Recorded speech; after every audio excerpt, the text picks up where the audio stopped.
200 species. We're on the North American flyby migratory route of over 200 species of birds going through here. So this is one of the top places in the country to bird watch. Yep, in New York City. In any case, this beautiful mosaic has 10,000 individual pieces, and it was a gift from from Naples, the city of Naples, and there were 50 countries who gave plants, money, etc. to maintain this beautiful park. Yoko herself donated over $1 million of her own money for the upkeep of the park.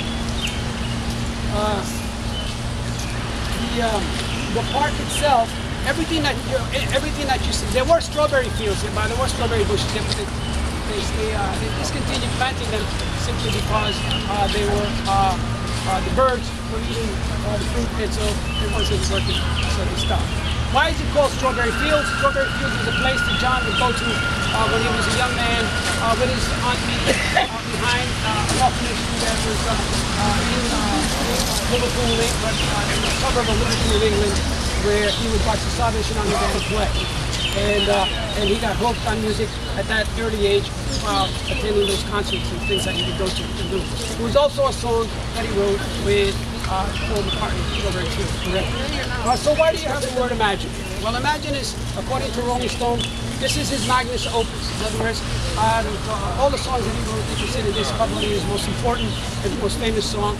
Jimmy Carter, our ex-president, said that he's been to over 126 countries, and about at least 50% of those countries that he's been to, after they play the national anthems of those countries, they will play the song Imagine, because it's a song of peace and of bringing people together. So she liked it, and so that's why you have Imagine here.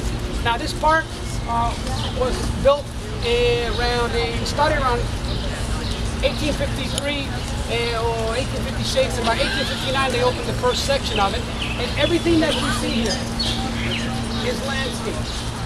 Okay, all this is not for real. I mean, it's real, but it wasn't indigenous to the area here, because when they took over this piece of property here under what they call eminent domain, they had to move out Irish, German, and African Americans. There's an African American village here called Seneca, and there was a village between the Irish and the people called Harneyville.